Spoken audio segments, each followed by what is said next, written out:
बिस्मिल्लाहिर्रहमानिर्रहीम। Dear students, मैं उम्मीद करता हूं कि आप सब खैरियत से होंगे।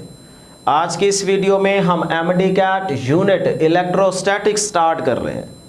याद रहे, इस यूनिट के अंदर जो हम टॉपिक्स कवर करेंगे उनमें सबसे पहले है कूलम्स लॉ। तो हम कूलम्स लॉ को डिटेल में डिस्कस करेंगे। फिर उसके बाद इलेक्ट्रिक फील्ड है, इलेक्ट्रिक फील्ड इंटेंसिटी को भी डिस्कस करेंगे और इसी के साथ इलेक्ट्रिक फील्ड लाइंस के कुछ इंपॉर्टेंट एमसीक्यूज डिस्कस करेंगे। उसके बाद टॉपिक शामिल किया गया इलेक्ट्रिक पोटेंशियल, जिसमें पोटेंशियल डिफरेंस, एब्सोल्यूट पोटेंशियल को भी डिस्कस करेंगे। और फिर उसके बाद अगर आपने सिलेबस गौर से देखा है तो इस बार गॉसेस लॉ को डिफाइन करते हुए 2 एप्लीकेशंस भी डिस्कस करेंगे, क्योंकि 2 एप्लीकेशंस भी शामिल की गई है। सेकंड एप्लीकेशन और थर्ड एप्लीकेशन गॉसेस लॉ की। सेकंड एप्लीकेशन है इनफिनाइट शीट ऑफ चार्ज और थर्ड एप्लीकेशन है 2 अपोजिटली चार्ज पैरेलल प्लेट्स। तो ये दोनों एप्लीकेशंस भी हम डिस्कस करेंगे। उसके बाद टॉपिक शामिल किया गया कैपेसिटर। अब ये नहीं है कि सिर्फ कैपेसिटर को आपने डिफाइन करना है या 1-2 फार्मूले याद रखते हुए कुछ एमसीक्यूज की प्रैक्टिस कर लेनी है, नहीं। डियर स्टूडेंट्स, कैपेसिटर को डिफाइन करने के साथ साथ, डिस्कस करने के साथ साथ हम पैरेलल प्लेट कैपेसिटर को भी डिस्कस करेंगे डिटेल में। इसके साथ इलेक्ट्रिक पोलराइजेशन भी हमें करना होगा, एनर्जी स्टोर्ड इन कैपेसिटर को भी हमें अच्छे तरीके से तैयार करना होगा। और लास्ट में डियर स्टूडेंट्स हमारा टॉपिक शामिल किया गया charging and discharging of capacitor. तो इन तमाम टॉपिक्स को हम अच्छे तरीके से तैयार करेंगे, डिस्कस करेंगे। तो फिर स्टार्ट करते हैं कूलम्स लॉ से।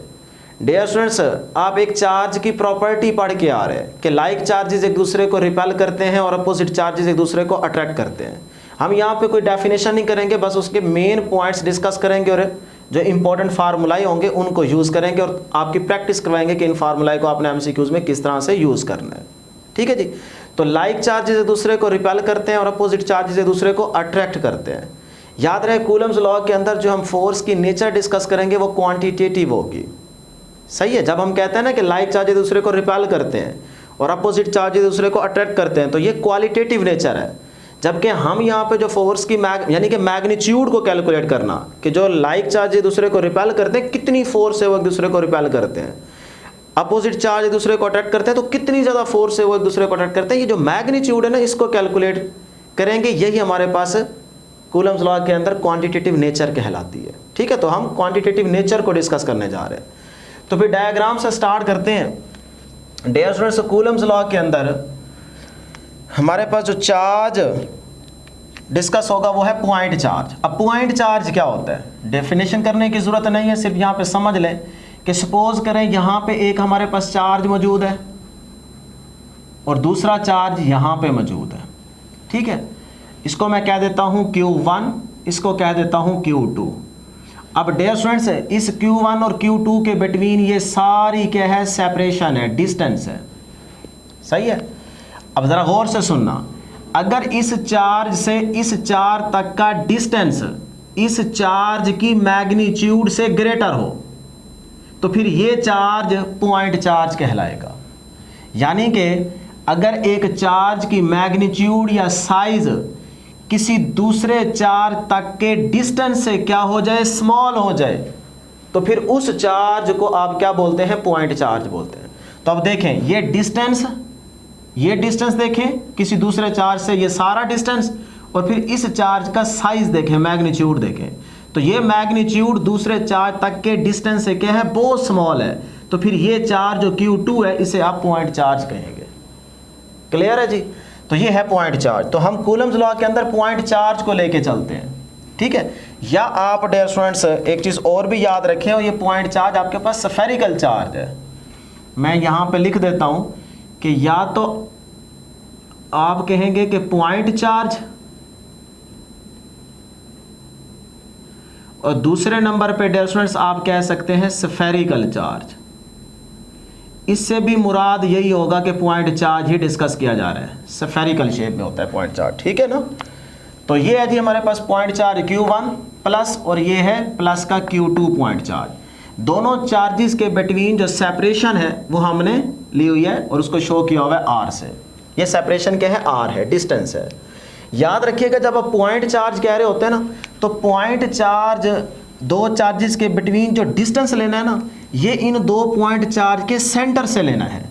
यहां से देखिए ये मैंने सेंटर से डिस्टेंस लिया हुआ है, ये भी पॉइंट चार्ज के लिए एक कंडीशन है, ठीक है, याद रखिएगा कि जब भी पॉइंट चार्ज को आपने डिस्कस करना है तो जो दो चार्जेस के बिटवीन सेपरेशन लेनी है, डिस्टेंस लेना है, वो उन दो पॉइंट चार्ज के सेंटर से लेना है, ठीक है। आपकी बुक की डायग्राम में अगर आप गौर करेंगे तो आपको नजर आ जाएगा। अब डियर स्टूडेंट्स, हम जानते हैं कि ये दोनों क्या हैं, लाइक चार्जेस, और लाइक चार्जेस तो एक दूसरे को रिपेल करते हैं। तो इसका मतलब ये वाला चार्ज Q1 इस Q2 पे फोर्स एक्सर्ट करेगा और इसको अपने से दूर फेंकेगा। तो इसका मतलब इस चार्ज पे लगने वाली फोर्स कुछ इस तरह से होगी, ठीक है जी। ये आ गई फोर्स वेक्टर क्वांटिटी है। इसी तरह से Q2 भी इस Q1 पे फोर्स एक्सर्ट करेगा, इसको कहेगा तू भी परे हट। तो इसका मतलब यहां पे जो फोर्स एक्सर्ट होगी उसकी डायरेक्शन ये होगी, इस तरफ, ये भी फोर्स। अब डियर स्टूडेंट्स 1 2 और 2 1 जो मेंशन किया होता है, यहां से कुछ स्टूडेंट्स कंफ्यूज रहते हैं। अब आपने तरीका याद रखना है कि जिस पर लगे वो पहले और जो लगाने वाला हो वो बाद में। अब देखें इस Q1 पे लग रही है ना, तो जिस पे लग रही है वो पहले लिखें, जो लगाने वाला है वो बाद में लिखें। तो 1 2 बन गई। तो अब 1 2 का मतलब क्या है, 1 पे 2 वाला चार्ज फोर्स एक्सर्ट कर रहा है, और यहां पे देखें 2 वाले चार्ज पे कौन लगा रहा है, 1 वाला। तो जिस पे लग रही है वो पहले, जो लगाने वाला है वो बाद में लिखें। तो ये बन जाएगी F21, ठीक है जी। तो इस तरह डियर स्टूडेंट्स आप देख सकते हैं कि लाइक चार्जेस क्या कर रहे हैं, दूसरे को रिपेल कर रहे हैं। बड़ी इंपॉर्टेंट बात याद रखने वाली वो क्या है, पैराग्राफ में ये मेंशन की गई है लेकिन यहां पे समझ लें, ये जो फोर्स एक्सर्ट होगी ना, चाहे रिपल्जन की चाहे अट्रैक्शन की, ये हमेशा उस लाइन के अलोंग एक्सर्ट होगी या एक्ट करेगी जो लाइन इन दो चार्ज के सेंटर्स को मिलाने वाली होगी। अब देखिए ना, इन दो चार्जेस के सेंटर को मिलाने वाली लाइन ये है, ये डॉटेड लाइन आपको नजर आ रही है ना, ब्लैक वाली, ये इन दो चार्जेस के सेंटर को मिला रही है। तो जो फोर्स एक्ट करेगी वो भी इसी लाइन के अलोंग करेगी। तो ये देखें, इसी लाइन के अलोंग फोर्स एक्ट कर रही है। तो सेंटर्स को मिलाने वाली लाइन के अलोंग फोर्स एक्ट करनी चाहिए। ये बड़ा इंपॉर्टेंट पॉइंट है। फिर इसकी वजह से इसे हम इस फोर्स को एक नाम देंगे, वो फिर हम यहाँ पे आपको बताएंगे। फिलहाल ये पॉइंट याद रखते जाएं, ठीक है ना। उसके बाद आगे चलते हैं। अगर दो अपोजिट चार्ज हों तो अपोजिट चार्ज क्या करें, दूसरे को अट्रैक्ट करते हैं। तो इसका मतलब फिर ये वाला फोर्स इस पे एक्सर्ट करेगा और ये वाला इस पे फोर्स एक्सर्ट करेगा, वो इसको अपनी तरफ खींचेगा, वो इसको अपनी तरफ खींचेगा। तो फिर यहाँ पे ये फोर्स एक्सर्ट होगी और यहाँ पे डियर स्टूडेंट्स फिर ये फोर्स एक्सर्ट होगी। तो इस तरह से ये दूसरे को एक्सर्ट करते हैं। तो फिर उसी तरह से 1 2 और 2 1 आप यहाँ पे मेंशन कर सकते हैं। तो ये दूसरे को फोर्स क्या कर रही है, चार्ज एक दूसरे को इस फोर्स से अट्रैक्ट कर रहे हैं, ठीक है जी। और इन दो चार्जेस के सेंटर्स के बिटवीन जो डिस्टेंस है वो भी क्या है, R है, एक ही बात है। अब हम इसके मैथमेटिकल फार्मूले की तरफ आते हैं। डेफिनेशन वर्डिंग लिखने की जरूरत नहीं है डियर स्टूडेंट्स, ठीक है ना। अब आप पेपर दे चुके हैं FSC के, डेफिनेशन जो लिखनी थी वो हो चुकी है। अब आ जाएं जी। तो अगर डियर स्टूडेंट्स हम यहाँ पे देखें तो दो चार्जेस के प्रोडक्ट का मैग्नीट्यूड भी आ रहा है और उसके बाद डिस्टेंस भी आ रहा है। तो फिर ये जो फोर्स होगी ना, फोर्स डेफिनेशन के अकॉर्डिंग, कूलम्स लॉ के अकॉर्डिंग, जो फोर्स है ये product of the two charges के डायरेक्टली प्रोपोर्शनल है। पहला पॉइंट कि जो फोर्स है ये डायरेक्टली प्रोपोर्शनल है product of the two charges, दो चार्जेस के प्रोडक्ट के डायरेक्टली प्रोपोर्शनल है। एक चार्ज का मैग्नीट्यूड बढ़ा दूं, दूसरे का ना बढ़ाऊं, तो क्या फोर्स बढ़ जाएगी? तो आंसर होगा नो। याद रखिएगा, जब दोनों चार्जेस के मैग्नीट्यूड का प्रोडक्ट लेंगे ना, तो उस प्रोडक्ट के डायरेक्टली प्रोपोर्शनल होगी फोर्स।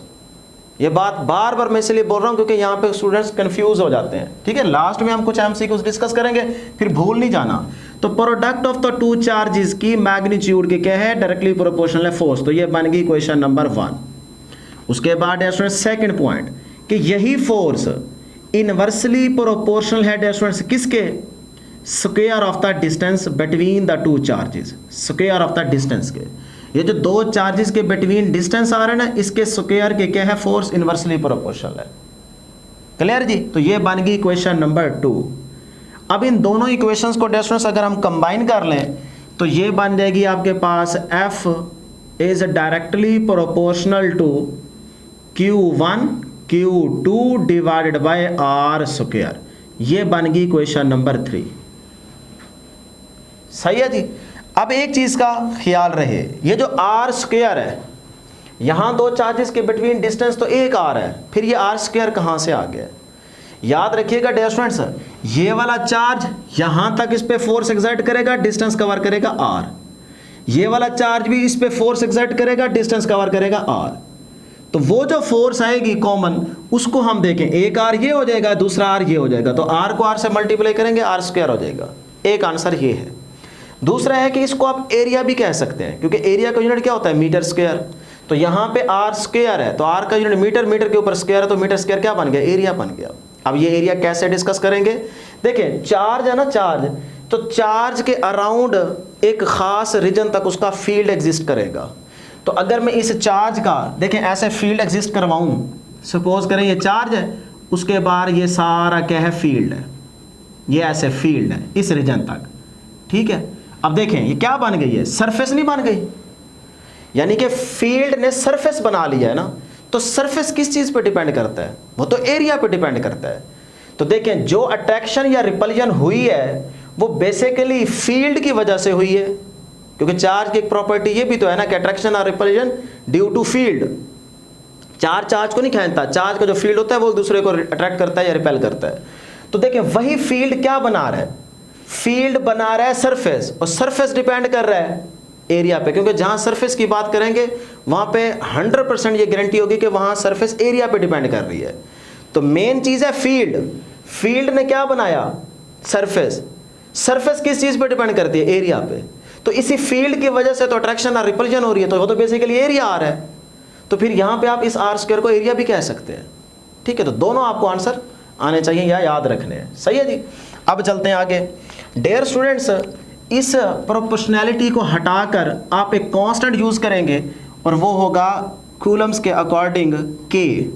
कांस्टेंट जो हम यूज करेंगे वो क्या होगा? के। तो यह जाएगा के Q1 Q2 divided by R square. ये मैथमेटिकल रिलेशन होगा। अब के इसमें क्या है? कूलम्स कांस्टेंट है, ठीक है। और इसकी वैल्यू या इसकी डिपेंडेंस आगे चल के हम डिस्कस करते हैं। यहाँ पे पहले इसी फोर्स का जो फार्मूला है ना, इसको वेक्टर फॉर्म में भी डिस्कस कर लेते हैं और यूनिट वेक्टर की फॉर्म में भी डिस्कस कर लेते हैं, क्योंकि अब हम डिटेल में तो हर एक चीज़ नहीं लेके चलेंगे ना। तो जो मेन फार्मूला होंगे वो डिस्कस करते जाएंगे, ताकि कोई अगर MCQ आता है तो आपको पता हो। तो एक फार्मूला इसका ये आ गया, ये सिर्फ मैग्नीट्यूड है, सही है ना, फोर्स की ये मैग्नीट्यूड है। अब अगर इसकी वेक्टर फॉर्म लिखना चाहें तो डिस्टेंस वो बन जाएगी F, ऊपर एरो डाल देंगे, और ये K Q1 Q2 divide by R square, और साथ में आप चिपका देंगे आर कैप यूनिट वेक्टर। ये इसकी वेक्टर फॉर्म आ जाएगी, ठीक है, unit vector form.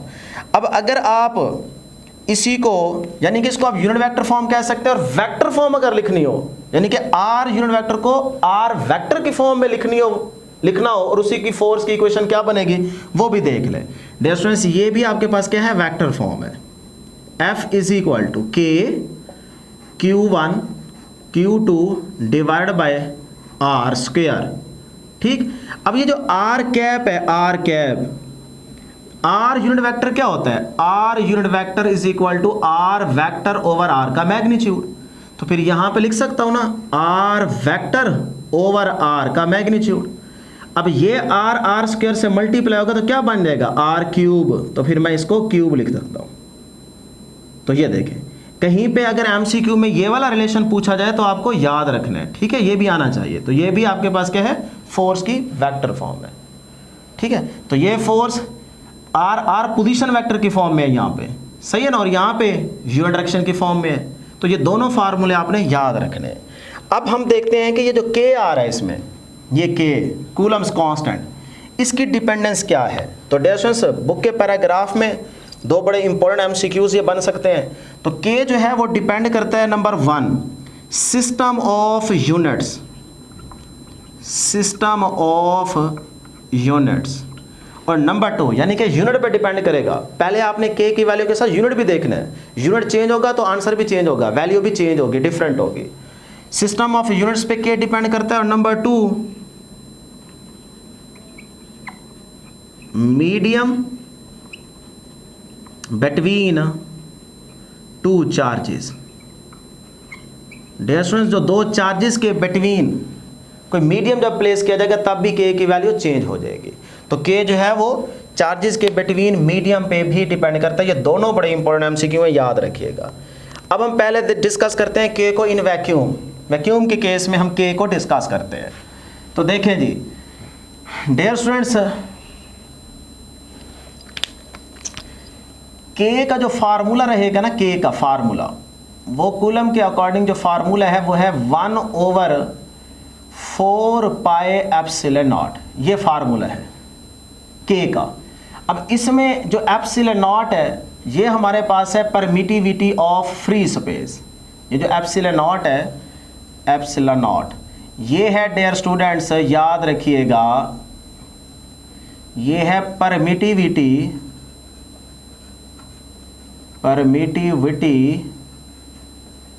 Of free space.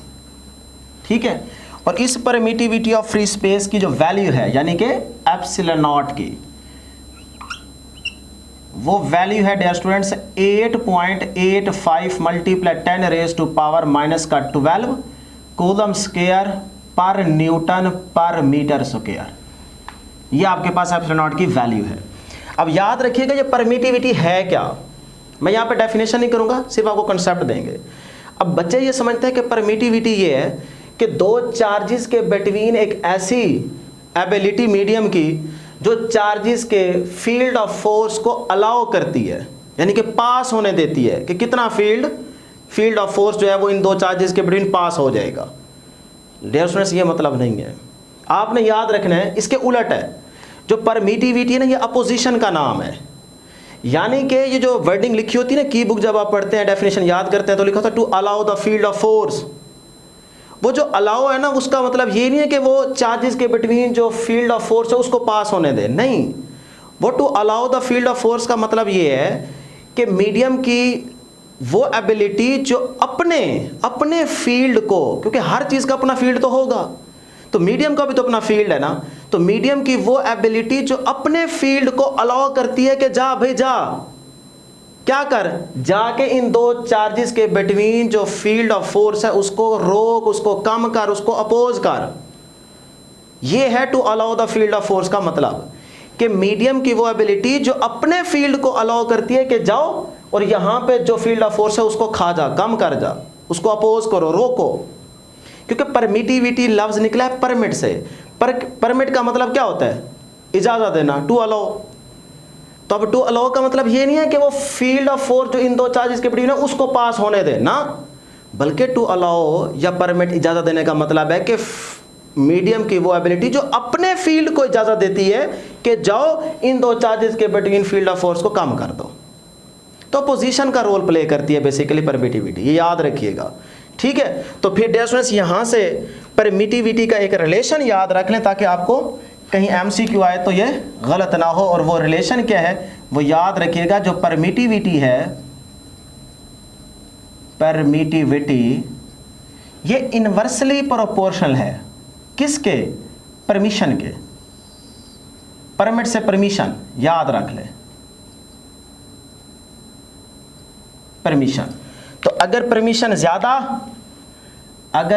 ज्यादा तो परमिटिविटी कम, और अगर परमिटिविटी ज्यादा तो परमिशन कम, अगर परमिशन कम तो फिर परमिटिविटी ज्यादा। ये इनवर्स रिलेशन है, ठीक है ना।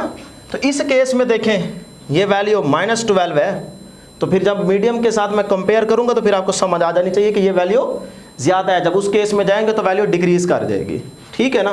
तो परमिटिविटी परमिशन के क्या है, इनवर्सली प्रोपोर्शनल है। अब डियर स्टूडेंट्स बड़ा इंपॉर्टेंट पॉइंट क्या कि भाई ये जो के इन वैक्यूम है इसकी वैल्यू क्या है, इसका आंसर क्या होगा।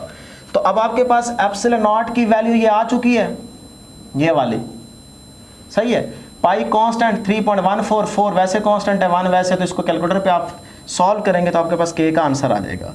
तो यानी कि k is equal to 1/4 into 3.14 into 8.85 multiply 10 raise to power -12।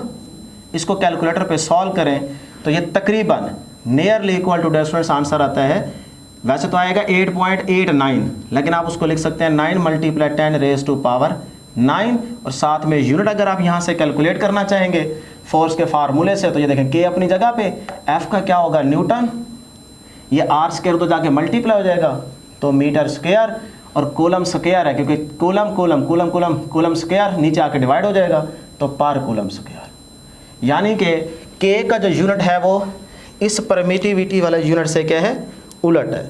यहाँ पे देखो coulomb square per newton per metre square है, और यहाँ पे है न्यूटन मीटर स्क्वायर पर कूलम स्क्वायर।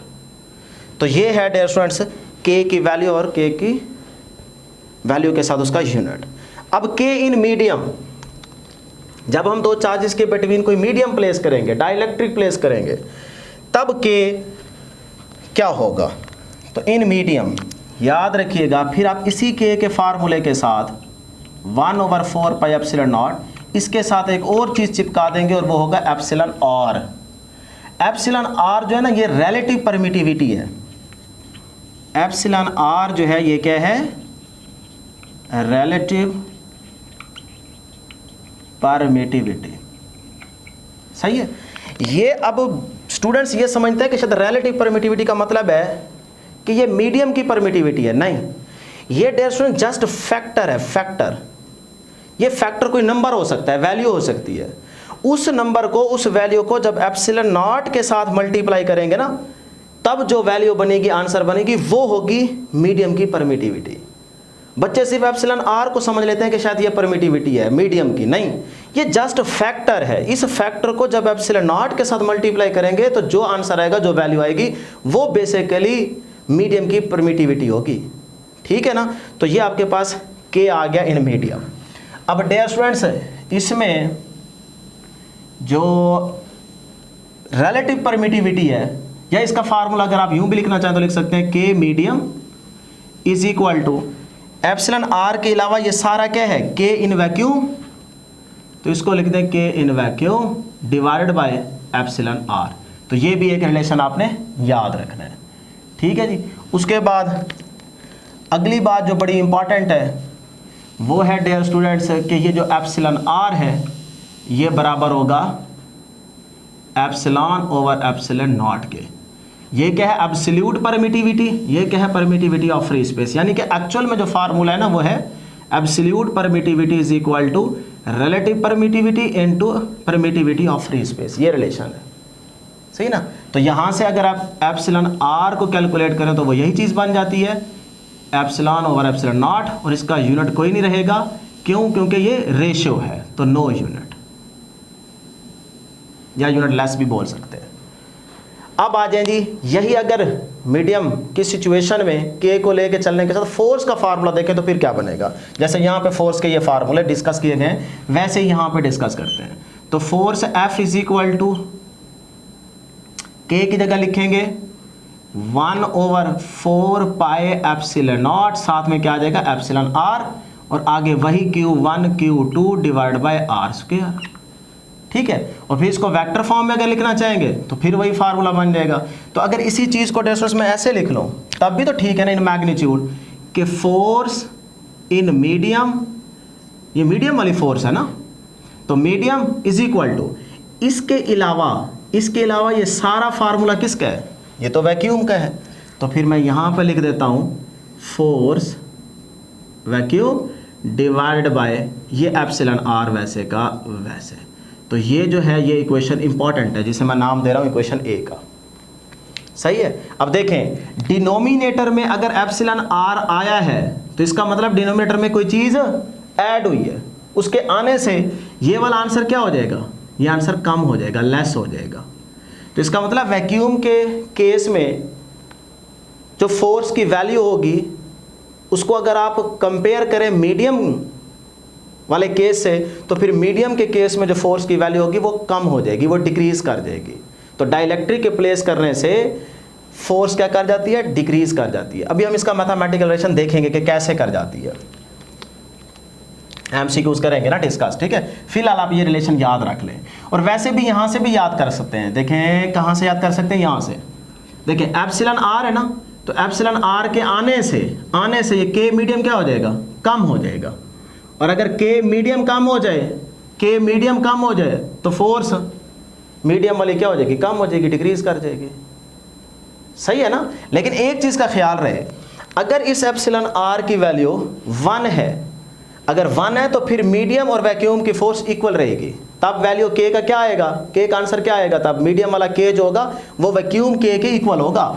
यानी कि तब जो है अगर एप्सिलॉन आर की वैल्यू 1 है, 1, फिर याद रखिएगा जो के मीडियम होगा वो के वैक्यूम के इक्वल होगा, और इस के की वैल्यू क्या है, 9 मल्टीप्लाई 10⁻⁹ तो फिर मीडियम का के जो होगा वो भी 9 मल्टीप्लाई 10⁻⁹ के इक्वल ही रहेगा। ये भी बात याद रखनी है। तो वही चीज़ अब यहाँ पे डिस्कस करते हैं। देखिए फॉर वैक्यूम, वैक्यूम के केस में जो एप्सिलॉन आर की वैल्यू है डियर स्टूडेंट्स वो है आपके पास 1। ठीक है, वैक्यूम के केस में एप्सिलॉन आर की वैल्यू क्या रहेगी, 1। अच्छा, उसके बाद एयर, तो ये टेबल में वैल्यू दी गई, आप 5-4 वैल्यूज याद रख लें जो इंपॉर्टेंट है, हमने आपको एफएससी वाले लेक्चर में बताया हुआ था। तो इसमें जो एप्सिलॉन आर की वैल्यू रहेगी वो रहेगी डियर स्टूडेंट्स 1.0006। ठीक है, इंसुलेटर के केस में क्या होगा, एप्सिलॉन आर की जो वैल्यू होगी वो ग्रेटर देन 1 रहेगी। ठीक है, 1 से वैल्यू जब भी ग्रेटर होगी तब आपके पास फोर्स मीडियम की डिक्रीज कर जाएगी, तब क्या कर जाएगी, डिक्रीज कर जाएगी। तो इंसुलेटर कोई भी प्लेस करेंगे उसकी वैल्यू 1 से तो ग्रेटर ही होगी। जब 1 से वैल्यू ग्रेटर होगी, ये देखें ये यहाँ पे 1 को फिर उस वैल्यू से मल्टीप्लाई करेंगे, अगर 1 से ग्रेटर है, सॉरी 1 नहीं, 1 करेंगे तो फिर तो आंसर वही आएगा, सेम बराबर हो जाएगी ना। 1 से वैल्यू जब ग्रेटर होगी, ग्रेटर, ये देखें ग्रेटर होगी, तो जो भी 1 से वैल्यू ग्रेटर होगी उसको इससे मल्टीप्लाई करेंगे तो ओवरऑल नीचे वैल्यू बढ़ जाएगी। जब डिनोमिनेटर में वैल्यू बढ़ जाएगी तो के क्या हो जाएगा, कम, और के अगर कम हो गया तो फोर्स मीडियम में क्या हो जाएगी, कम हो जाएगी, डिक्रीज कर जाएगी। समझ आ रही है ना। तो ये सारी चीज़ें याद रखनी है। कंडक्टर के केस में जो एप्सिलॉन आर होगा ये होगा इनफिनाइट, इन्फिनिटी। तो फिर अगर आपने दो चार्जेस के बिटवीन यहाँ पे कोई मेटल प्लेस कर दी है, कोई कंडक्टर प्लेस कर दी है, तो फिर फोर्स क्या हो जाएगी, फोर्स 0 हो जाएगी। क्यों, क्योंकि इसका मतलब ये होगा कि देखें F is equal to infinity है ना, तो ये इस फार्मूले में पुटिंग कर देते हैं। ये आ गया के, तो के के साथ मीडियम वाला किधर गया, यहाँ पे खड़ा है, यहाँ पे लिखे इन्फिनिटी, तो समथिंग ओवर इन्फिनिटी, ये देखिए ना 1/4 पे epsilon naught into epsilon r, epsilon r क्या हो जाएगा, इन्फिनिटी। तो यहाँ पे जब इन्फिनिटी लिखेंगे something over infinity is called 0, तो फिर फोर्स क्या हो जाएगी, 0 हो जाएगी। ये पॉइंट याद रखना है, ठीक है, कंडक्टर के केस में। तो अब डियर स्टूडेंट्स नेक्स्ट जो हमने डिस्कशन की है ना, उसके कुछ इंपॉर्टेंट पॉइंट्स हैं कि ये जो फोर्स की क्वांटिटेटिव नेचर हम डिस्कस कर रहे हैं, ये फोर्स किस तरह की फोर्स है। तो एमसीक्यूज बड़ा इंपॉर्टेंट है, यहाँ तक एक नज़र देख लें, तो फिर उसके बाद अगले पॉइंट्स को हम डिस्कस करते हैं। चलें जी, तो डियर स्टूडेंट्स अब ये पॉइंट्स बड़े इंपॉर्टेंट हैं, ये भी एमसीक्यूज बन सकते हैं। देखें, Coulomb's force acts on line joining the centre of the two charge spheres, यानी कि कूलम्स फोर्स जो है, जो कूलम फोर्स एक्ट कर रही है वो बेसिकली उन दो चार्जेस को जो सेंटर में मिलाने वाली लाइन है ना, उस लाइन के अलोंग एक्ट करनी चाहिए। ये पॉइंट बड़ा इंपॉर्टेंट है। अब इसकी वजह से हम इसे सेंट्रल फोर्स का नाम भी देते हैं। तो coulomb force is a central force. तो फिर मैंने वो वाला पॉइंट भी यहाँ पे लिखा हुआ है, देखें कूलम फोर्स को हम सेंट्रल फोर्स भी कहते हैं। और दूसरे नंबर पे कूलम फोर्स जो है वो म्यूचुअल फोर्स है, म्यूचुअल फोर्स है। कैसे, देखें ये चार्ज जितनी फोर्स इस पे एक्सर्ट करेगा उतनी ही फोर्स ये वाला चार्ज इस पे एक्सर्ट करेगा। तो दोनों चार्ज एक दूसरे पे बराबर की फोर्स एक्सर्ट करेंगे, जिसकी वजह से हम कह रहे हैं कि coulomb force is a mutual force. ठीक, अगर आपको कोई चक्कर दे कह जी ये वाला चार्ज का मैग्नीट्यूड बढ़ गया है, ये बड़ा चार्ज है, ये छोटा चार्ज है, इसका मैग्नीट्यूड सपोज करें 20 है, इसका मैग्नीट्यूड सपोज करें 5 है। अब अगर ये वाला चार्ज इस पे फोर्स एक्सर्ट करता है सपोज करें 5 न्यूटन की, तो बताएं ये वाला चार्ज तो बड़ा है, तो ये इस पे कितनी फोर्स एक्सर्ट करेगा। तो आपने चक्कर में नहीं आना कि हाँ बड़े वाला ज्यादा फोर्स एक्सर्ट करेगा, नहीं। Coulomb force is a mutual force, और म्यूचुअल फोर्स का मतलब है कि अगर ये वाला चार्ज जितनी फोर्स इस पे एक्सर्ट करेगा, ये वाला भी उतनी ही फोर्स इस पे एक्सर्ट करेगा, दोनों एक दूसरे पे बराबर की फोर्स एक्सर्ट करेंगे, जिसकी वजह से जब भी वो कूलम फोर्स की रेशो पूछे तो वो आपके पास रेशो क्या रहेगी, 1 रहेगी। 1/1 कह लें या 1 कह लें। तो अगर यहाँ पे रेशो पूछ ले F1 डिवाइड बाई F2, तो फार्मूला बेशक आप पुट कर लें, कैंसिल हर चीज़ हो जाएगी, तो ये 1 डिवाइड बाई 1 ये रेशो रहेगी, यानी कि 1:1 इसका आंसर होगा। Coulomb force is a mutual force की वजह से जब भी आपसे रेशो पूछी जाए एमसीक्यू में तो आप क्या लगाएंगे 1:1। क्लियर, करने की जरूरत नहीं है, फार्मूला पुट करेंगे तब भी आपके पास हर चीज़ कैंसिल हो जाएगी, आंसर 1/1 ही रहेगा। उसके बाद it is obeying third law of motion, क्योंकि एक्शन का रिएक्शन तो होगा ही होगा। अगर ये उस पर एक्शन कर रहा है इस डायरेक्शन में तो ये वाला उस पर रिएक्शन करेगा अपोजिट डायरेक्शन में, तो मैग्नीट्यूड तो सेम रहेगी क्योंकि म्यूचुअल फोर्स है, लेकिन डायरेक्शन क्या है अपोजिट, डायरेक्शन क्या है अपोजिट, लेकिन मैग्नीट्यूड तो सेम रहेगा क्योंकि म्यूचुअल फोर्स है। तो इसीलिए action and reaction are equal in magnitude but opposite in direction, ये क्या है न्यूटन का थर्ड लॉ। ठीक है, मैंने वेक्टर फॉर्म यहाँ पे डायग्राम वाली नहीं बनाई, लेकिन आपने ये एफएससी में पढ़ा होगा कि यहाँ पे न्यूटन थर्ड लॉ भी अप्लाई हो सकता है, अप्लाई हो रहा है, हो नहीं सकता, हो रहा है। तो it is obeying third law of motion, तो कूलम्स लॉ जो है ये ओबे करता है न्यूटन के थर्ड लॉ ऑफ मोशन को, ये भी बड़ा इंपॉर्टेंट एमसीक्यू है। और हमने ये जो फोर्स की नेचर डिस्कस की है, यानी कि ये जो फार्मूला बेसिकली आया है जिसकी मैग्नीट्यूड हम कैलकुलेट कर सकते हैं फोर्स की, ये बेसिकली फोर्स की क्वांटिटेटिव नेचर है। ठीक है, यानी कि जो बहुत थोड़ी वैल्यू है मैग्नीट्यूड की जिसको आप इजीली कैलकुलेट कर सकते हैं। और चार्ज की मैग्नीट्यूड को कैलकुलेट करने के लिए टॉर्शन बैलेंस का यूज़ किया गया, तो वो डिवाइस भी आपने याद रखनी है, टॉर्शन बैलेंस। चलें जी, अब चलते हैं आगे। For net force, dear students, अगर कहीं पे प्रिंसिपल ऑफ सुपरपोजिशन अप्लाई हो रहा है, यानी कि एक चार्ज पे बहुत सारे चार्ज फोर्स एक्सर्ट कर रहे हैं, तो उन तमाम फोर्सेस का अगर सम करेंगे तो ये प्रिंसिपल ऑफ सुपरपोजिशन कहलाता है। तो कहीं पे अगर नेट फोर्स को कैलकुलेट करना हो, अभी हम आगे चल के एमसीक्यू सॉल्व करेंगे, वहाँ पे ये फार्मूला यूज़ होगा, आपको पता चल जाएगा, लेकिन फिलहाल आप नेट फोर्स का फार्मूला या रिलेशन याद रख लें, और वो रिलेशन वही है जो आप क्लास 11 के अंदर चैप्टर नंबर 2 में पढ़ के आए हैं, सही है ना। तो वो रिलेशन होगा नेट फोर्स का is equal to square root F1 का स्क्वायर प्लस F2 का square plus 2F1 F2 into cos of theta, ये रिलेशन होगा नेट फोर्स को कैलकुलेट करने का। चलें जी, नेक्स्ट डे स्टूडेंट्स, हमने ये तो देख लिया कि भाई दो चार्जेस जब एक दूसरे पे फोर्स एक्सर्ट करते हैं तो उस फोर्स की डायरेक्शन को कैसे कैलकुलेट कर सकते हैं, वो तो हमें पता चल गया। अच्छा, अब ज़रा देखें कि अगर दो चार्जेस की बजाय 3 चार्जेस आ जाए तो फिर किसी एक चार्ज पे लगने वाली फोर्स की डायरेक्शन आप कैसे कैलकुलेट करेंगे, आपको कैसे पता चलेगा कि फोर्स कहाँ पे लग रही है। तो फिर डियर स्टूडेंट्स यहाँ पे सपोज करें, डायरेक्ट समझा रहा हूँ कि एक प्लस का चार्ज यहाँ पे रखा हुआ है, दूसरा प्लस का चार्ज यहाँ पे रखा हुआ है, और यहाँ पे क्या है नेगेटिव चार्ज है। कोई प्लस माइनस कुछ भी हो सकते हैं, सिर्फ एक तरीका समझ लें। ये Q1 है, ये Q2 है नेगेटिव, और ये Q3 है। इसे हमने नाम दे दिया A, इसे दे दिया B, और इसे दे दिया C। अब हम फाइंड करते हैं, सपोज करें Q3 पे लगने वाली फोर्स की डायरेक्शन को आपने फाइंड करना है कि Q3 पे जो फोर्स एक्सर्ट हो रही है इन दो चार्जेस की वजह से वो किस डायरेक्शन में होगी, उसकी डायरेक्शन आपने यहाँ पे मेंशन करनी है, बतानी है। तो डियर स्टूडेंट्स फिर याद रखिएगा, अब जरा गौर करें, प्लस माइनस, ये सॉरी प्लस प्लस, दो लाइक चार्जेस हैं, एक दूसरे को क्या करेंगे रिपेल, यानी कि ये वाला Q1 इस Q3 पे जो फोर्स एक्सर्ट करेगा वो इसको रिपेल करेगा, तो इस डायरेक्शन में फोर्स एक्सर्ट करेगा, ये ठीक है। अच्छा, ये प्लस ये माइनस अपोजिट चार्ज एक दूसरे को अट्रैक्ट करेंगे, तो ये नेगेटिव इस चार्ज को क्या करेगा अपनी तरफ अट्रैक्ट करेगा। तो ये मैं इसी के ऊपर बना देता हूं, ये आ गया, ये इसको अपनी तरफ अट्रैक्ट करेगा, निकल आई दोनों फोर्सेस। अब डियर स्टूडेंट जरा गौर करना है, इसको अगर मैं यहां पे ड्रा कर दूं तो कोई मसला होगा नहीं। इस वाले को अगर जिस तरह कंपोनेंट्स को करते हैं, इसको अगर मैं यहां पे ड्रा कर दूं तो कोई मसला होगा नहीं। अच्छा, इसको अगर उठा के यहां ड्रा कर दूं तो ये हेड टू टेल ऐड नहीं हो गए, ये भी समझ सकते हैं। देखें, सिर्फ इस वाले को उठा के यहां पे पैरेलल आप आगे पीछे मूव करवा सकते हैं वेक्टर को, तो पैरेलल मूव करवाएंगे तो ये ना तो मैग्नीट्यूड में चेंज आएगा ना डायरेक्शन में चेंज आएगा, इसे फ्री वेक्टर कहते हैं। ये आप चैप्टर नंबर 2 में पढ़ के आ रहे हैं क्लास 11 के अंदर। तो हमने इसको यहां पे सपोज कर लिया, देखिए ना डायरेक्शन में चेंज आया ना मैग्नीट्यूड में चेंज आया, तो अब ये दोनों हेड टू टेल ऐड हो गए। तो फिर रिजल्टेंट क्या होता है, फर्स्ट की टेल से टेल और लास्ट के हेड से हेड। तो फिर इसका मतलब अगर मैं इसकी टेल से रिजल्टेंट की टेल और लास्ट के हेड से हेड ऐड कर दूं तो ये देखिए ये रिजल्टेंट नहीं आ जाएगा। तो जो इस Q3 पे फोर्स एक्सर्ट हो रही होगी वो इस डायरेक्शन में हो रही होगी। एक तो आंसर ये है। और उसके बाद आप यूं भी कह सकते हैं कि अगर इसका कंपोनेंट यहाँ पे ड्रा कर दें इसको और इसको यहाँ पे ड्रा कर दें कोई फर्क नहीं पड़ेगा, लेकिन ये 4 कोनों वाली क्या बन गई, पैरेललोग्राम। तो पैरेललोग्राम के किसी दो अपोजिट पॉइंट्स को मिलाएं तो ये क्या बन जाता है, डायगोनल। तो ये एक पॉइंट है और एक पॉइंट ये है, तो इन दो पॉइंट्स को मिलाएं तो ये क्या आ जाएगा, डायगोनल आ जाएगा।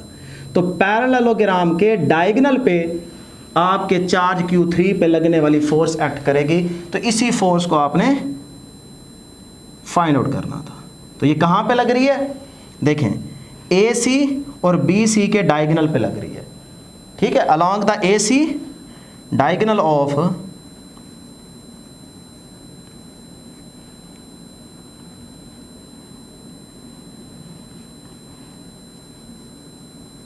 अलोंग, डायरेक्ट कर देता हूं, ठीक है ना, AC एंड BC, ठीक है, AC और BC के डायगोनल पे लग रही है।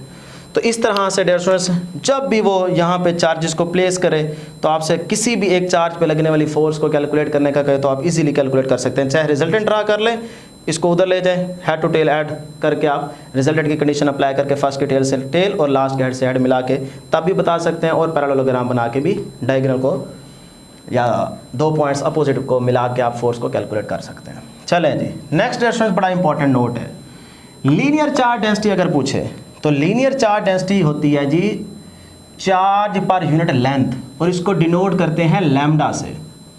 तो लैम्डा लीनियर चार्ज डेंसिटी का सिंबल है और ये होती है चार्ज पर यूनिट लेंथ, सही है।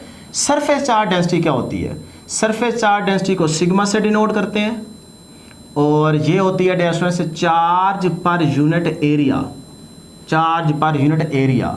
वॉल्यूमेट्रिक चार्ज डेंसिटी क्या होती है, वॉल्यूमेट्रिक चार्ज डेंसिटी, अच्छा इसको आप चाहें तो इसका जो सिंबल है ना वो V भी लिख सकते हैं और इसको आप इस तरह से भी लिख सकते हैं, ये ऐसे, वो सिग्मा है लेकिन ये सिग्मा की बजाय अगर आप डेंसिटी लिख देना वो भी ठीक है, ये भी सिंबल हो सकता है, सही है। और ये होती है charge per unit volume, volumetric charge density, सही है।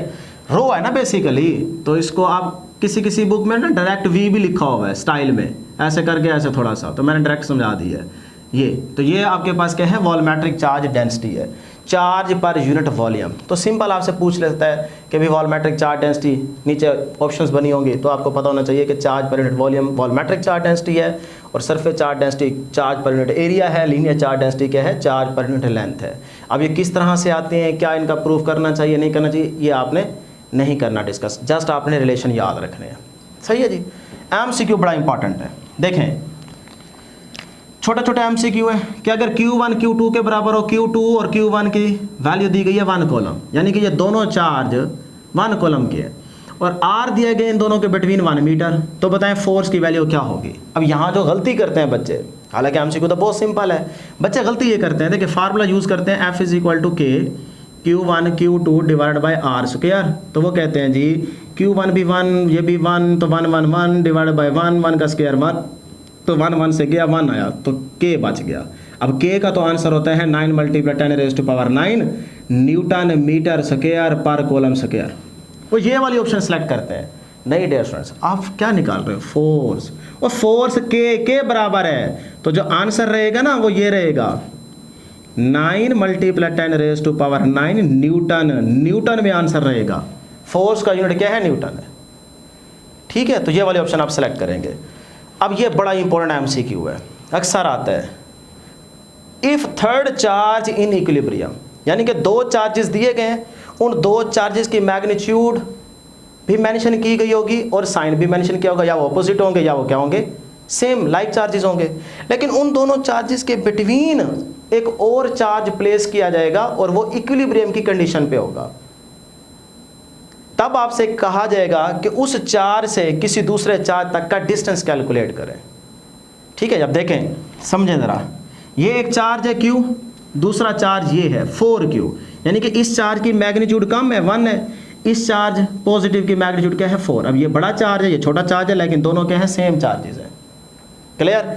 अब इन दोनों चार्जेस के बिटवीन जो डिस्टेंस है वो R है, लेकिन इन दोनों चार्जेस के बिटवीन एक थर्ड चार्ज यहाँ पे प्लेस किया गया जो कि क्या है, इक्विलिब्रियम में, और उस चार्ज से इस चार्ज तक का डिस्टेंस x है और इस इक्विलिब्रियम वाले चार्ज से दूसरे चार्ज तक का डिस्टेंस क्या है, टोटल में से इस x को निकाल दें तो r माइनस एक्स बन जाएगा, वो ये है। अब आपसे वो ये कह सकता है कि भाई इस चार्ज से इस इक्विलिब्रियम वाले चार्ज तक का जो डिस्टेंस है ना x, ये कैलकुलेट करें। तो आप कैसे कैलकुलेट करेंगे? तो डियर स्टूडेंट्स इसके लिए शॉर्टकट आपने रिलेशन याद रखना है। वैसे तो आप ये भी याद रख सकते हैं कि देखें चार्ज अगर इक्विलिब्रियम में है तो इसका मतलब ये दोनों चार्ज इस पे फोर्स इक्वल लगा रहे होंगे, इक्वल होगी तो ये चार्ज इक्विलिब्रियम में रहेगा ना। तो आप दोनों फोर्सेस को एक दूसरे के इक्वल करके तब भी डियर स्टूडेंट्स आंसर निकाल सकते हैं, लेकिन लेंथी हो जाएगा।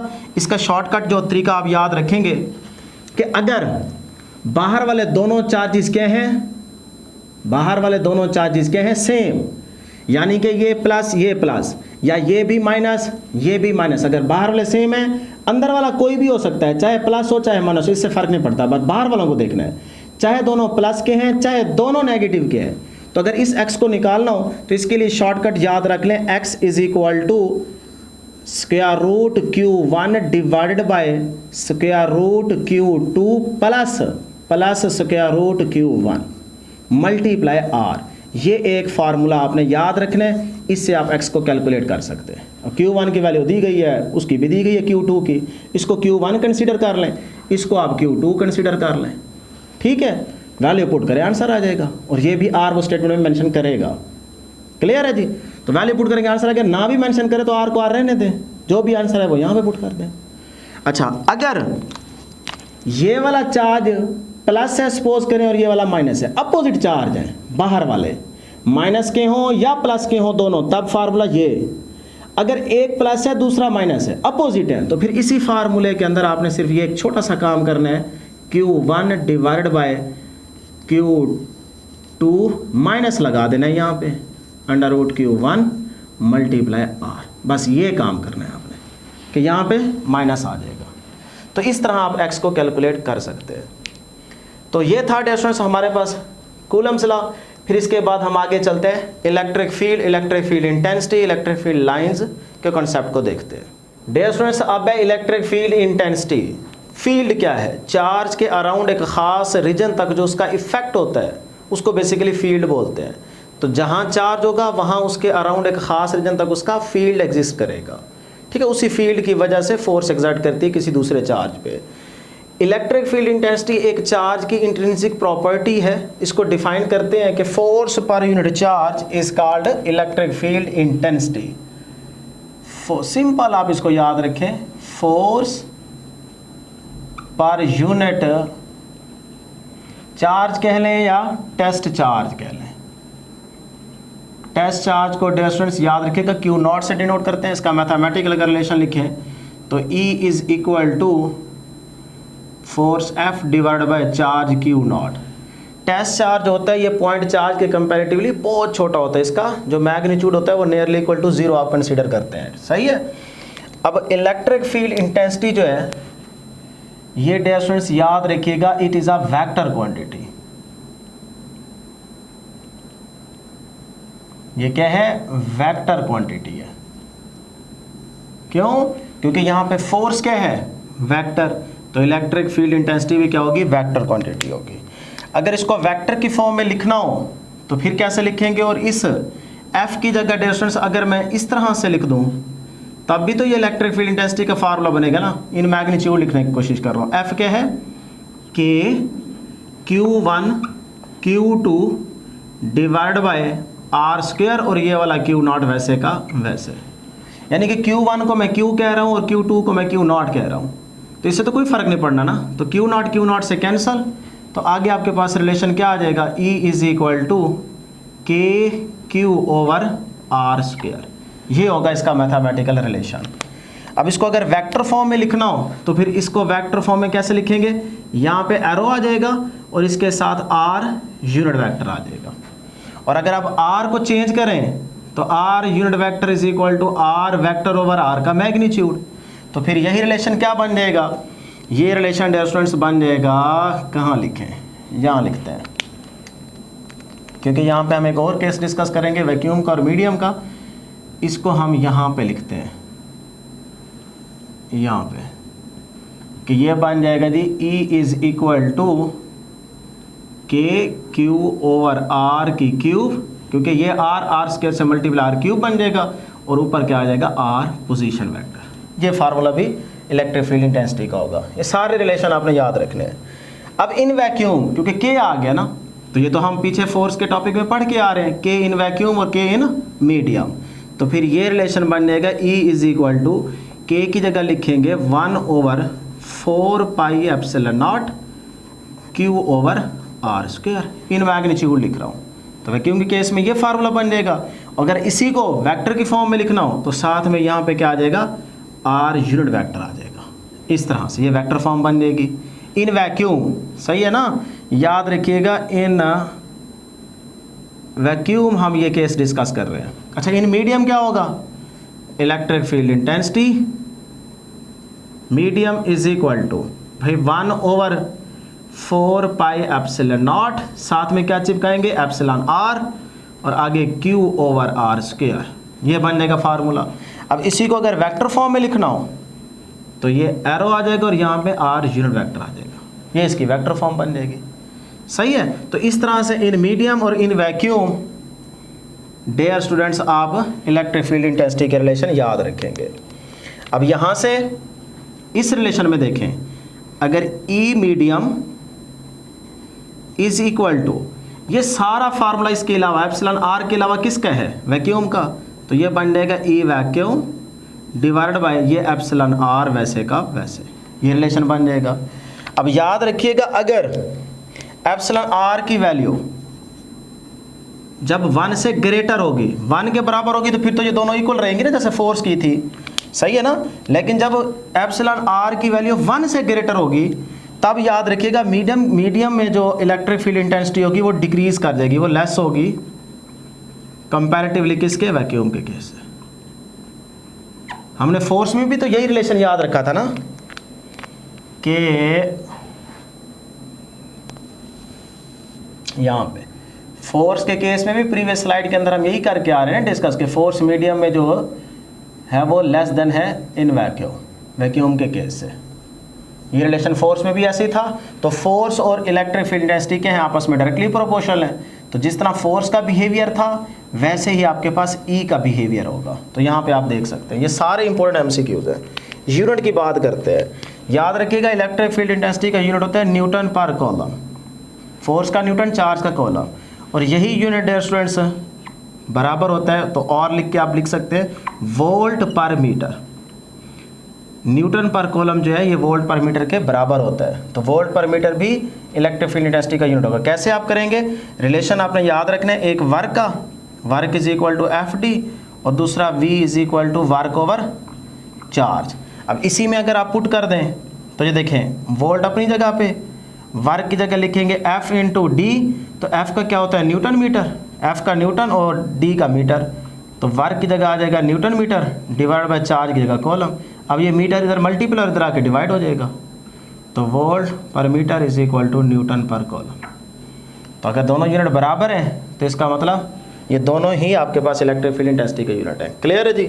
उसके बाद बात करते हैं डायरेक्शन की। भाई इलेक्ट्रिक फील्ड इंटेंसिटी की डायरेक्शन क्या होगी, इलेक्ट्रिक फील्ड इंटेंसिटी फोर्स की डायरेक्शन के अलॉन्ग होगी। जो फोर्स की डायरेक्शन होगी उसी के अलॉन्ग आपके पास इलेक्ट्रिक फील्ड इंटेंसिटी की डायरेक्शन होगी। तो इलेक्ट्रिक फील्ड इंटेंसिटी की डायरेक्शन पैरेलल होगी टू द फोर्स। जो फोर्स की डायरेक्शन होगी उसी के अलॉन्ग आपके पास इलेक्ट्रिक फील्ड इंटेंसिटी की डायरेक्शन होगी। अब डियर स्टूडेंट्स यहाँ पे छोटा सा ग्राफ डिस्कस करते हैं कि अगर आप अलॉन्ग y एक्सिस आपके पास क्या है E, और अलॉन्ग एक्सिस आपके पास क्या है R, डिस्टेंस। तो डिस्टेंस का अगर आप R का रिलेशन देखें E के साथ, इस फार्मूले में देखें, चाहे इसमें देखें, चाहे इसमें देखें, चाहे इसमें देखें, इसमें देखें, जो मर्जी रिलेशन यूज़ करें, बहरहाल ये याद रखें के क्यू ओवर आर स्क्वायर है। ठीक है, तो E का जो रिलेशन है वो R के साथ क्या आ रहा है, इन्वर्स। तो फिर ग्राफ कैसा बनेगा, कर्व बनेगी, जैसे बॉयल्स लॉ में था। सही है ना। तो इस तरह की स्ट्रेट लाइन नहीं होगी बल्कि कर्व्ड ग्राफ बनेगा। अच्छा जी, रेशो विद रेडियाई, यानी कि अगर सपोज करें यहाँ पे एक चार्ज प्लेस किया गया, अब चार्ज के अराउंड खास रीजन तक क्या होगा, फील्ड एग्जिस्ट करेगा। अब डियर स्टूडेंट्स चार्ज के जितना करीब रहेंगे फील्ड स्ट्रॉन्ग होगा, स्ट्रॉन्ग, ठीक है। जितना चार्ज से दूर जाएंगे फील्ड क्या होता जाएगा, वीक होता जाएगा। ये बात याद रखनी है। तो अब हम सपोज करते हैं कि इस चार्ज से इस पॉइंट तक का डिस्टेंस क्या है R2 और इस चार्ज से इस पॉइंट तक का डिस्टेंस क्या है R1 है, ये R1 सही है। तो फिर यहाँ पे इन दोनों पॉइंट्स पे फील्ड की रेशो पूछी जाए तो वो किसके इक्वल होगी। तो देखें E का R के साथ रिलेशन क्या है, इनवर्स, तो फिर रेशो क्या बनेगी E1 divide by E2, R square के साथ इनवर्स रिलेशन है तो ऊपर क्या आ जाएगा R2 square divide by R1 square, ठीक है। तो डिस्टेंस कम तो फील्ड यहाँ पे ज़्यादा स्ट्रॉन्ग, अच्छा डिस्टेंस ज़्यादा तो फील्ड कम वीक हो जाएगा, ठीक है ना। तो इस रिलेशन से आपने इस तरह से रेशो एक फार्मूला याद रखना है, ये आपसे एमसीक्यू में पूछा जा सकता है और यहाँ से एमसीक्यूज बनाए भी जा सकते हैं। नेक्स्ट बात करते हैं जी इलेक्ट्रिक फील्ड लाइंस। इसके अंदर बाकी इस इलेक्ट्रिक फील्ड इंटेंसिटी के जो डायग्राम्स हैं कि किस पॉइंट पे कितनी होगी, डिफरेंट डायग्राम ड्रा की गई हैं, लेकिन वो सारी हम यहाँ पे डिस्कस कर लेंगे, इसी के अंदर आ जाएगा। इलेक्ट्रिक फील्ड लाइंस याद रखिएगा डियर स्टूडेंट्स, बड़ा इंपॉर्टेंट पॉइंट है कि जो फील्ड लाइंस होती है ना, फील्ड लाइंस ये इमेजिनरी तौर पे होती हैं, इमेजिनरी फील्ड लाइंस हमेशा इमेजिनरी होती हैं, इनको आप कंसीडर करते हैं, ये रियल में एग्जिस्ट नहीं करती, ठीक है ना। इनको आप रियल में ड्रा नहीं कर सकते, हाँ सिर्फ इमेजिनरी तौर पे इनको ड्रा कर सकते हैं। फील्ड जो होता है, फील्ड चार्ज के अराउंड फील्ड जो होता है ये हमेशा रियल में एग्जिस्ट करता है, फील्ड रियल में एग्जिस्ट करता है। लेकिन फील्ड लाइंस जो होती हैं, ये जो लाइंस हम ड्रा करते हैं चार्ज के अराउंड फील्ड्स की, ये इमेजिनरी तौर पे ड्रा की जाती हैं।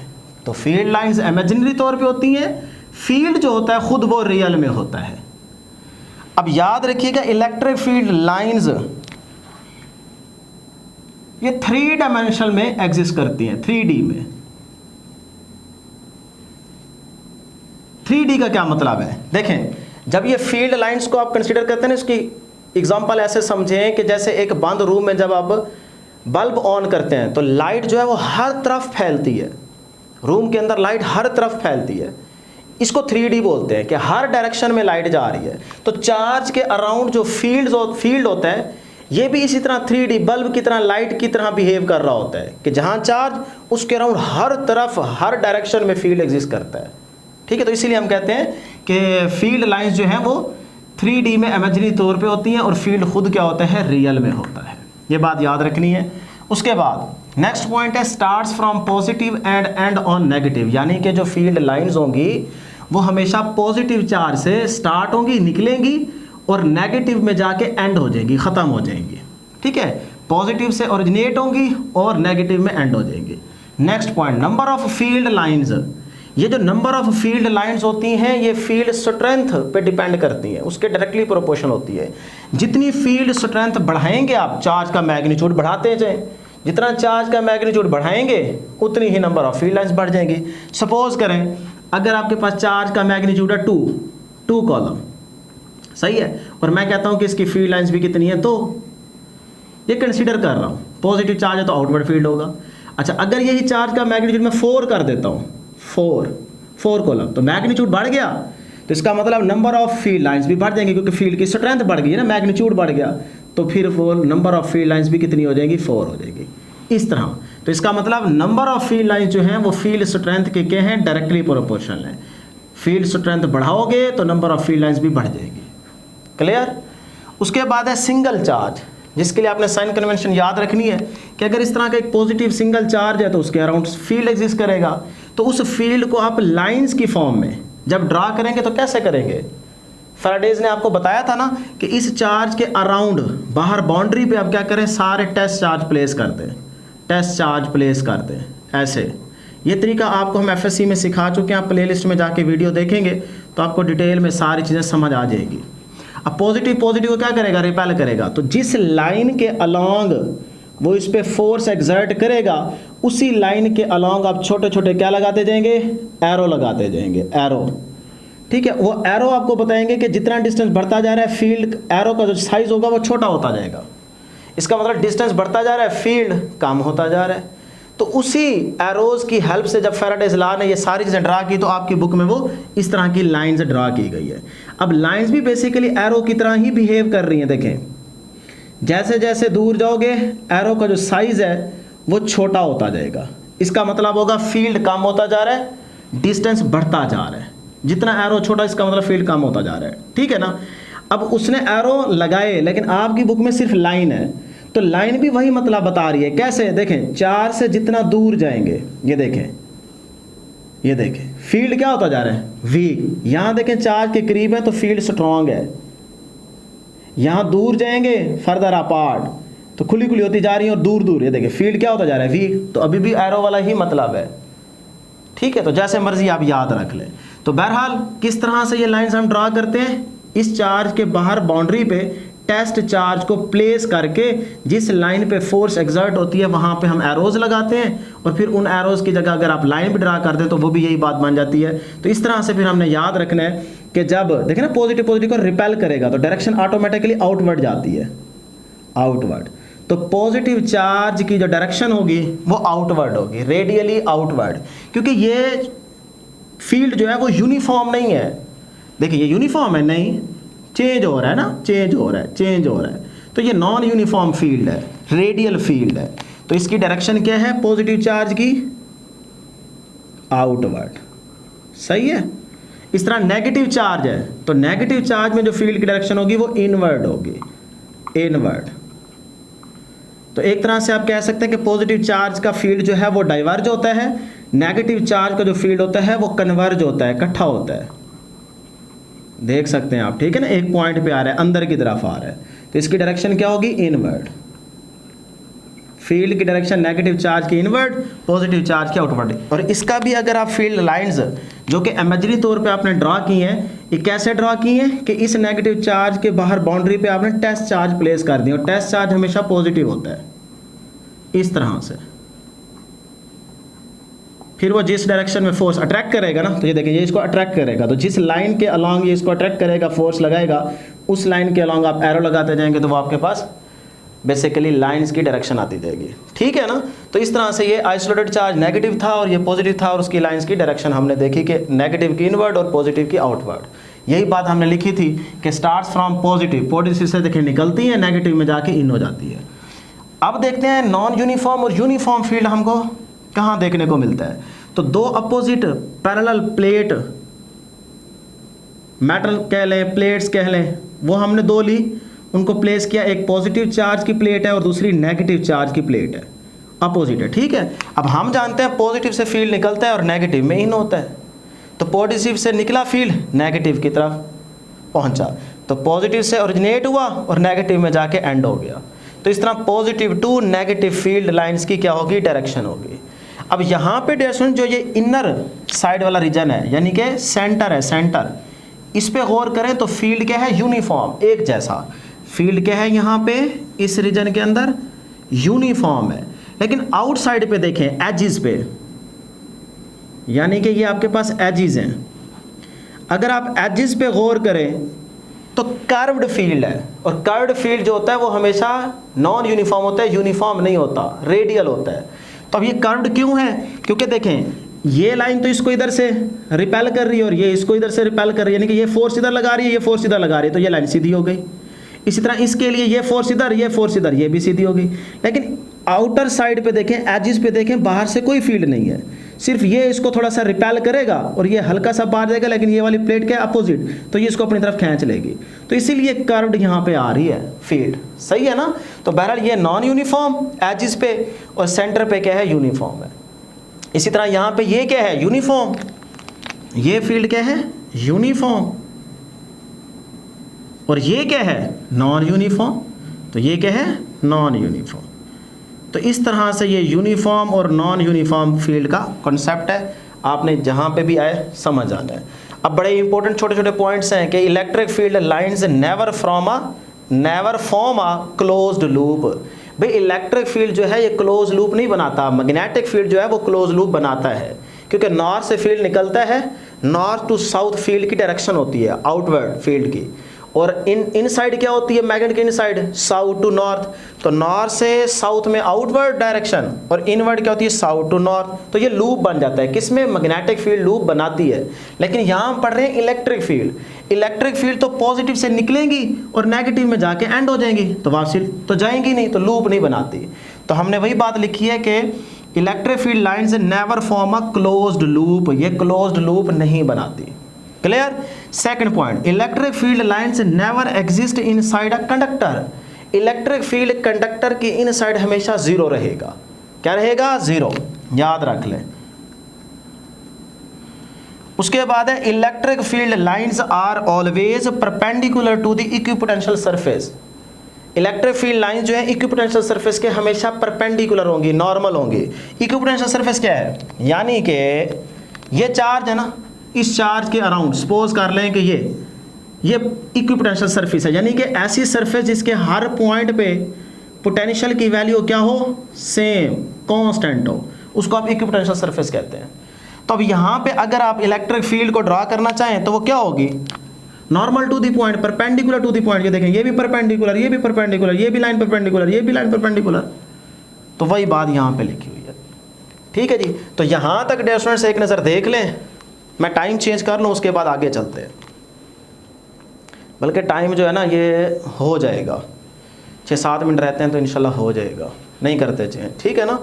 तो concept of the zero field, यहाँ से एमसीक्यू बनते हैं। For similar and equal charges, यानी कि जब भी वो स्टेटमेंट ये देगा तो आपने सिर्फ एमसीक्यू ही सर्कल करना होगा, डायग्राम तो आपको बनाने की जरूरत नहीं है, लेकिन हमने यहाँ पे डायग्राम से आपको समझाने की कोशिश की है। For similar and equal charges, ये दोनों सिमिलर चार्ज हैं और इक्वल भी हैं, यानी कि इसका मैग्नीट्यूड और इसका मैग्नीट्यूड बराबर है। तो जीरो फील्ड कहाँ एग्जिस्ट करेगा, तो पहले इसका फील्ड ड्रॉ करें इस तरह से, फिर इसका फील्ड ड्रॉ करें। तो अब यहाँ पे ज़रा गौर करें, ये जो अंदर वाला रीजन है, यानी कि जब दोनों चार्ज सिमिलर होंगे और उनका मैग्नीट्यूड सेम होगा, तो इस रीजन में देखें क्या फील्ड एग्जिस्ट करेगा, नहीं, पॉजिटिव चार्ज है ना, रिपेल करेंगे। तो ये देखें, ये फील्ड इसको रिपेल कर रहा है ऐसे और ये फील्ड इसको ऐसे रिपेल कर रहा है। हमने उस फील्ड को लाइंस की फॉर्म में ड्रा किया है, सही है, इमेजिनरी तौर पे। तो हमें पता चला कि इस सिचुएशन में यहाँ फील्ड नहीं है, जीरो है, तो फिर इसी को बोलते हैं न्यूट्रल जोन या zero field concept. Neutral zone भी इसका दूसरा नाम है। तो फिर आप कहेंगे जी ये वो रीजन है मिड वाला इन दोनों चार्जेस के बिटवीन जहाँ पे जीरो फील्ड एग्जिस्ट कर रहा है, या इलेक्ट्रिक फील्ड की वैल्यू क्या है, जीरो। और जीरो नहीं बोलेंगे बल्कि नल वेक्टर बोलेंगे, क्योंकि zero field is a vector quantity. Zero field is a vector quantity, ठीक है। तो नल वेक्टर लिखेंगे। तो फिर आप क्या कहेंगे, आप कहेंगे zero field exist at mid point, यानी कि दोनों चार्जेस के बिटवीन जो मिड पॉइंट होगा ना, वहां पे जीरो फील्ड एग्जिस्ट करेगा, अगर ये दो चार्जेस की सिचुएशन है सेम और मैग्नीट्यूड में बराबर। Second point, for similar and unequal, हो दोनों बराबर लेकिन अनइक्वल हो, मतलब ये वाला चार्ज थोड़ा बड़ा हो, ये वाला चार्ज थोड़ा छोटा हो, फिर जीरो फील्ड एग्जिस्ट करेगा between the charges and close to smaller charge, यानी कि इसका फील्ड अब ज्यादा है ना, तो ये थोड़ा आगे चला जाएगा फील्ड, तो इसके करीब होगा, ये थोड़ा पीछे रहेगा, यानी कि इसका फील्ड यहाँ रहेगा और इसका फील्ड थोड़ा आगे निकल जाएगा, तो कहीं यहाँ पे रीजन बनेगा जीरो फील्ड का। तो फिर आप निशानी याद रख लें कि जो स्मॉलर चार्ज होगा ना उसके करीब, बिटवीन द चार्जेस लेकिन close to the smaller charge, close to the smaller charge, ठीक है। यहाँ पे मैंने समझा दिया, ये सेकंड पॉइंट होगा। Third point, for opposite and unequal, अगर अपोजिट हो और अनइक्वल हो, अपोजिट भी हैं अनइक्वल भी हैं, इसका मैग्नीट्यूड छोटा है इसका मैग्नीट्यूड ज़्यादा है, तो फिर कहाँ पे जीरो फील्ड एग्जिस्ट करेगा, तो ये वाली सिचुएशन बनेगी। देखें पॉजिटिव चार्ज है, इसका फील्ड पॉजिटिव से जाएगा नेगेटिव में इन हो जाएगा, ऐसे ऐसे ऐसे ऐसे, ठीक है, आसान है ना। अब जीरो फील्ड कहाँ एग्जिस्ट करेगा, zero field exist on other side of the smaller charge. देखें ना, यहाँ तो कहीं जीरो फील्ड है ही नहीं, यहाँ तो पॉजिटिव जा रहा है नेगेटिव में इन हो गया, लेकिन इसका जो नेगेटिव चार्ज का फील्ड होगा वो थोड़े से रीजन तक होगा, यहाँ तक सपोज कर लें, बस यहाँ तक, ठीक है ना। इसका तो होगा ज़्यादा क्योंकि बड़ा चार्ज है तो उसका रीजन भी ज़्यादा होगा, सपोज करें यहाँ तक है, इसी तरह उस साइड पे भी होगा, ठीक है। तो जो इस साइड पे होगा वो यहाँ तक पहुँच चुका है, लेकिन जो इस साइड पे है वो यहाँ तक है। इसी तरह नेगेटिव का यहाँ तक है, सपोज करें छोटा चार्ज है ना तो इसका रीजन भी छोटा होगा, तो फिर जीरो फील्ड कहाँ पे नज़र आ रहा है आपको, स्मॉलर चार्ज की आउटसाइड, बिटवीन द चार्ज तो कोई फील्ड नजर नहीं आ रहा, देखिए कहीं नजर आ रहा है, यहां तो जीरो फील्ड है ही नहीं, बिटवीन द चार्जेस नहीं, other side of the smaller charge, तो यहां जीरो फील्ड एग्जिस्ट करेगा, E is equal to null vector. अब दो पॉइंट्स और रह गए हैं, वो जरा देख ले कि अगर दोनों अपोजिट हों और मैग्नीट्यूड में बराबर हों, कहाँ पे बनाते हैं, यहाँ पे बना लेते हैं इसी के अंदर, बल्कि इसको थोड़ा सा रेस कर लेते हैं ताकि आपको समझ आ जाए।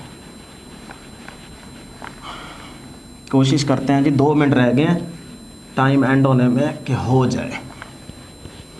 देखें, अगर ये इस तरह से दो अपोजिट चार्ज है और मैग्नीट्यूड में सेम है, तो पॉजिटिव से फील्ड गया, नेगेटिव में इन हो जाएगा, ऐसे।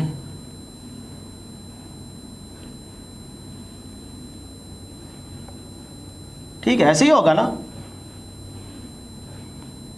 लो जी, पॉजिटिव से निकलेगा और नेगेटिव में इन हो जाएगा, ये होगा फील्ड की डायरेक्शन। तो अब जीरो फील्ड कहां पे एग्जिस्ट करेगा, देखें कहीं यहां कर सकता है, नहीं, तो फिर याद रखिएगा इस सिचुएशन में दोनों चार्ज की जो आउटसाइड होगी ना, एक बाउंड्री ड्रा कर रहा हूं, तो यहां जीरो फील्ड एग्जिस्ट करेगा, यहां यहां यहां सारा आउटसाइड पे जो है वो जीरो फील्ड एग्जिस्ट करेगा।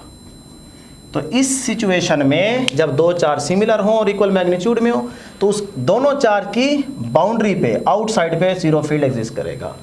और याद रखिएगा यहां पे ये फील्ड नॉन यूनिफॉर्म है, नॉन यूनिफॉर्म क्यों, देखें कर्व्ड है ना, हाँ इस रीजन के अंदर यूनिफॉर्म है, इस रीजन के अंदर यूनिफॉर्म है, लेकिन जो आउटसाइड पे आपको सारा ये नजर आ रहा है, ये क्या है, नॉन यूनिफॉर्म है। और अगर उस फील्ड की डायरेक्शन निकालनी हो तो कर्व्ड फील्ड के अंदर आप किसी भी पॉइंट पे टेंजेंट ड्रा करेंगे तो वो उसके फील्ड की डायरेक्शन आती जाएगी, जिस पॉइंट पे मर्जी आप टेंजेंट ड्रा करेंगे वो फील्ड की डायरेक्शन होगी। लास्ट पॉइंट है फॉर आइसोलेटेड चार्ज,